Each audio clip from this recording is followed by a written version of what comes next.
In an ideal world, I don't want to have to film this video because this should not be happening at all. Not in 2020, not ever. This shouldn't be a thing. And I am sick and tired. I have written down everything I want to talk about in this video. It's going to be a long one. I'm going to try and keep everything as concise as possible. I've written everything down that I want to talk about. I've got some examples that I want to bring up. Everything I say in this video is not up for debate. There is no debate around this. There is no, well, if you look at it like this, no, it doesn't exist. Racism is a problem. Racism is everywhere, and it is an issue. As a brown person, I have a duty to help. Right now, black people are being killed. Black people are being treated unfairly, and that is not happening in my ideal world, and I don't want that. I'm a minority, they're a minority. That's all I see right now, and I will stand by these people. Everything that's happening in America and the George Floyd murder has really sparked a wave of conversation, and I'm happy that it's done that. However, it shouldn't be a thing that comes and goes. It should be a thing that we should all talk about consistently, and this video I hope to be educational, and I hope it gives you resources, and I hope my experience and my perspective helps you guide your resources, guides your reading, makes you look at everything you're doing in your life and be like, how can I be better? I think now more than ever, this has allowed me to tackle my own implicit biases. This video is tailored primarily towards white people, but also to people of colour, brown people, and all those people in between. Because as a brown person, I'm seeing a lot of other minorities that are not black staying quiet, and I know within my own family this conversation was never had growing up and things like that, and it feels very much like we're exempt from it when this is very much not the case. Just because we aren't being killed doesn't mean it's not an issue, and this should go hand in hand for white people. The whole point of the Black Lives Matter movement is to amplify the voices of black people. So using white people or having white people speak out about it elevates their voice. And I feel as a person in the middle, I need to use that to get to white people. So it's like a stepping stone. But I also want to amplify their voices because I will never experience what they experience. But I will never experience the privilege that a white person experiences. So I feel very much like a stepping stone, but I also feel like I can do my bit. Growing up, I think in an Indian culture, racism isn't very much talked about properly. I grew up, I'm gonna put my hands up high, with biases and racist remarks ingrained in me. Black people are dangerous, black people are criminals, be scared of them, Chinese racist remarks. And there was this one phrase, if anyone who's Indian and sees this, there's this one phrase that is taught to you from when you're younger. Don't ever marry a BMW. I think Islamophobia is a massive problem in the Asian community, especially the Indian. And I have actively challenged those views with my family. But I was told as a kid not to have Muslim friends and things like that. And that goes to a cultural issue because of India and Pakistan. If you don't know the history, Google it. It's why that racism exists. BMW, black, Muslim or white. Never marry those people. Example of racism, which is pushed off as a joke. But looking back, teaching your kids that is not the best way to raise a child. I've now very much so actively challenged those views because I'm aware of the damaging effects of them, and my education has allowed me to look at it and be like, make my own decision, because these things are wrong, but these things implement into your brain and become implicit, and I will explain what that means. I just want to emphasize as well that this is not a political issue. This is not a matter of right wing, left wing. This is not the lefties, snowflakes. This is just fighting for human rights. So I want to go into a little bit of psychological perspectives on racism. Basically, in social psychology, there is explanations behind why people are racist. One of them is the evolutionary perspective, maintaining the view that you've evolved to survival of the fittest of your own people. There's that. But then we need to remember the fact that racism is taught. You are not born with it. You teach it. Okay? So there's that. There's another theory called the terror management theory. I'm going to link an article below which gives you an explanation into this specific theory, the terror management theory, but if you Google social psychological perspectives of racism, prejudice, discrimination, you can find all of it. So there's a psychological theory called terror management. Research has shown that when people are given reminders about their own mortality, they feel a sense of anxiety and insecurity. So when you're confronted with the fact that you might die, you feel uncertain and you feel uneasy and anxiety ridden. They respond to this by becoming more prone to status seeking, materialism, greed, prejudice and aggression. This has been shown by studies. They are more likely to conform to culturally accepted attitudes and to identify their national or ethnic groups. According to terror management theory, the motivation of these behaviours is to enhance one's own sense of significance or value in the face of death, or to gain a sense of security and belonging as a way of protecting oneself against the threat of mortality. Racism is a similar response to a more general sense of insignificance, unease or inadequacy. So I hope that makes sense. I don't want to get too into it because it's quite complicated. There's a lot more social psychological theories of racism, discrimination, prejudice and all that. So, my experience. Throughout history, it's always been, for example, the civil rights movement, it's been coloured versus non-coloured. And then there has been things like white and blacks. As a brown person, I've never known where I fitted in history. And I think that has made me a bit uneasy recently because I don't know if I am able to stand up for black people or help voice their anger, because I don't know where I fit in history. And I don't know if other brown people feel like this. Issue that I've kind of had to focus on recently and just be like, no, at the end of the day, you're a minority. You're brown and these people are black. The black people are being killed. And right now, all you have to do is stand up for them and help them speak out.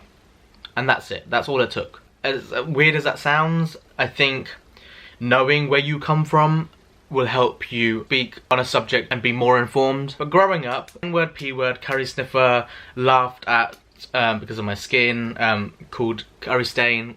Oh my god, I was called that so many times. Told to go back to where I came from, and just general racist remarks. But obviously as a kid, for example, my cousins would use the N-word, like to talk to each other, and I thought it was an okay word to use. The P-word and things like that I thought were okay because my family had used them and stuff, so I never really batted an eyelid until I left school and went to uni, and then learned about these things, learned about what these words meant. But growing up, it was always thrown my way. I kind of just brushed it off because it was cool to not let it bother you, but the amount of times I was racially abused is ridiculous. So I just want to pick up on the fact that when my cousins used the N-word, I thought the word was okay. So I would, up till I think like last month, use the word in songs and sing it in songs. And I'm going to hold my hands up, and I now know that is wrong because I shouldn't be saying it full stop. And I'm going to make sure that I don't do it. So we're going to talk about America. So all of this stuff is happening in America, and people feel very distant from it. America is very explicitly racist, and the UK is very implicitly racist. I'm gonna explain them.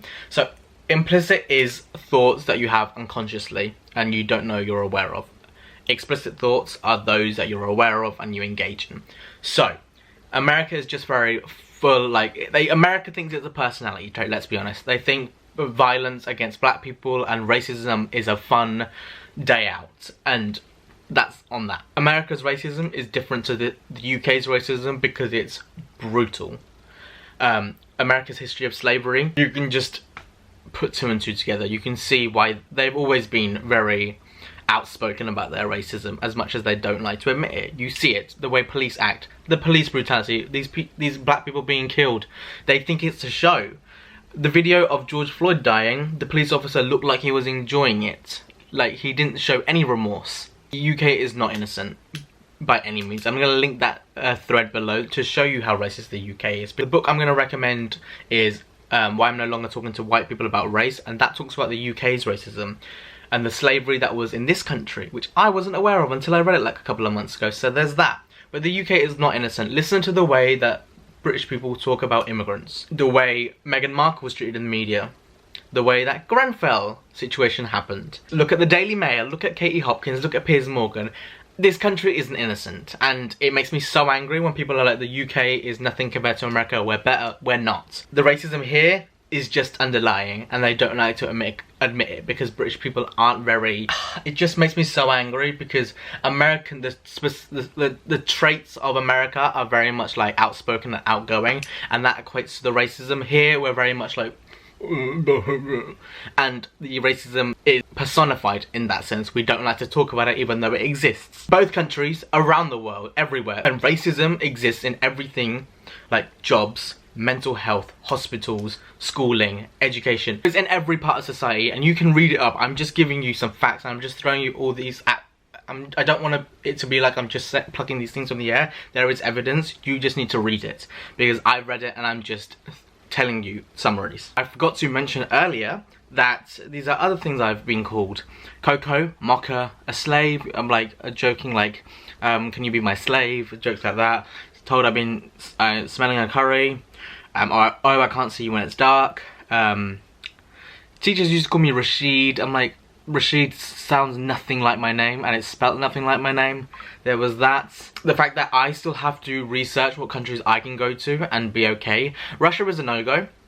Let's just make that clear. Also, I had to research into Poland when I went with my friend, because I knew that there was some elements of racism that still exist there, quite badly actually.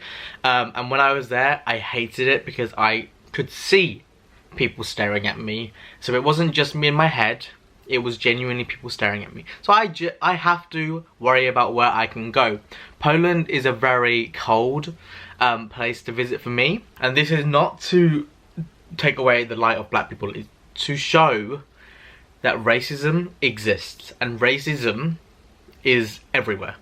And as much as you want to think it's not, and apparently it doesn't exist, UK is not racist and things like that, there's your example, personal experience, and I'm not alone. We need to challenge our implicit biases, so those that we don't know we have. There's a test called the Implicit Association Test. It's a psychological test, and there's different topics you can do. You can do age, race, gender, sexuality, etc, etc, to show your biases. And when I first did it, I was very much in favour of white people and associated loads of good words with white people, associated negative words with black people. And I did it again a couple of days ago, and I have my results pulled up. I'm going to pop it on the screen. Moderate automatic preference for white people compared to black people.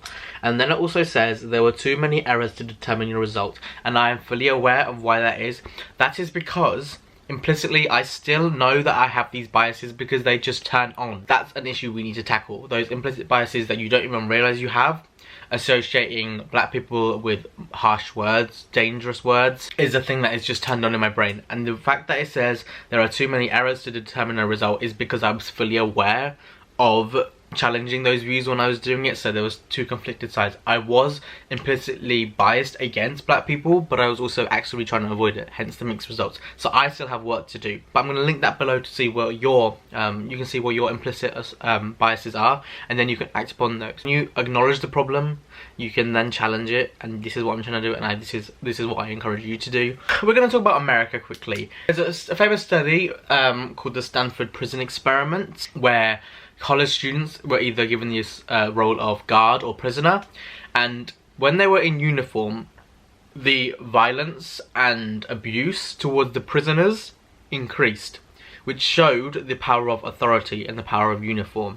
Shows that when you're given a position of power and uniform, you become more violent and you act like you're better than everyone else, which is the case for what's happening in America right now. The book I recommend on white privilege and the UK's racism is Why I'm No Longer Talking to White People About Race, and I've mentioned it before, but honestly that book taught me so much, and I cannot recommend it enough. If you're going to read one book, that book has to be it, because it's a good starting off point as well, and then you can further read into it. So we're going to come on to what can you do? Implicit association test. I think you should do that first. You need to recognise the roots of the problem and challenge those beliefs. Educate yourself and others. Talking, having conversations, family, friends, reading books, watching films, watching TV, all of that stuff. This especially is for white people. If you have a platform, please use it. This goes back to the fact that I said black people need white people to help them now, because their voices aren't being heard. If you're a white person and you have a platform, please, please, please use it, because you do not know how much it could do. Challenging racist beliefs, challenging racism. If you see someone being racially profiled, racially assaulted, challenge them. Is active for me when I'm having conversations with my family and challenging their views and having discussions and teaching my siblings. That is going to make change happen. This one is really important. Do not be a bystander. If you see something happening and you don't agree with it, speak up. Not saying anything is just as bad as taking part actively. I've got to say, the biggest thing I can tell you that can change the world is education. My eyes were open when I went to uni and when I did a degree in psychology and did social psychology, because I learned so much about the fundamentals of racism and social perspectives of racism and the world, how the world works. I exposed myself and I got exposed to people from completely different backgrounds, Muslim friends, black friends. I just met so many people and I listened to their stories and I exposed myself to people and I came in contact with different cultures, different nationalities, and I think that's the best way we can move forward. Malcolm X. Education is the passport to the future, for tomorrow belongs to those who prepare for it today. And that's on that. Period. Racism is taught, and this comes from socialization, your friends, your school, your parents, books you read, the media you're exposed to. Every part of life needs to change for those to then impact kids. But teaching kids to be anti-racist is going to breed the new generation of change. I believe firmly that my generation is the generation that is going to change the world. And when I see everyone engaging and talking and speaking out, it makes me so happy because change is coming. All lives do not matter. This is because white people aren't being killed. Black people are being killed. That is why Black Lives Matter. There's the analogy of burning houses. There's 5 houses and only one of them's set on fire. You don't pour water on all of them, you pour water on the one that is actually burning. And I just want to address this point, looking at how much we need to dismantle and how racism is infiltrated in every part of life. Politics, housing, education, medical care, job applications, implicit biases are going to be the hardest one to get rid of, and it feels like a bloody mountain we've got to destroy and climb up. But starting from the bottom, doing little bits, I think is going to change us. And I think the most important thing we need to do is challenge our implicit beliefs, our own implicit racist tendencies. That's going to bring me to the conclusion of this video. I'm going to link all these resources that I found, books, TV, film, petitions, links to threads, other resources that I mentioned all below, so you can have a little Google, have a little search for all of those. Also, people of colour, I've been told that it's not a very good term, so use white, brown or black and say black with your chest. I forgot to mention, a lot of my education came from Beyonce, and one of the things that I cannot recommend enough is her album Lemonade and the film Lemonade that goes with it, and the Dissect podcast on Spotify. I'm going to link that below as well. Just not link it below, but like it's down there. Lemonade honestly taught me so much about black history. Every time I watch it I learn something new.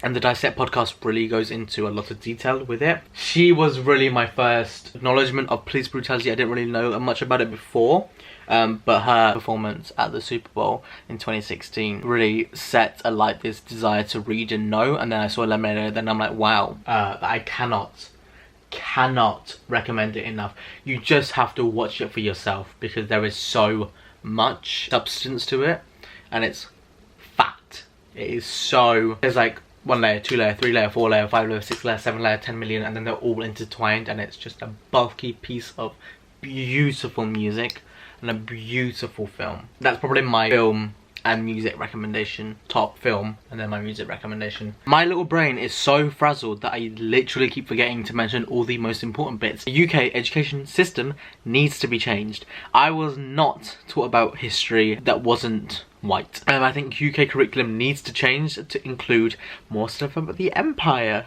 and colonialism, and imperialism, and the slavery that happened in the UK. It's very whitewashed, that's it. The history that is taught is very whitewashed, it's very PG, and it's very white Victor focused. So yeah, that is it for this video. Hope you found it useful, and I hope I've taught you something or given you something to start off with. I shall see you guys in my next video. Till then, take care, educate yourselves, and I shall see you very soon. Bye.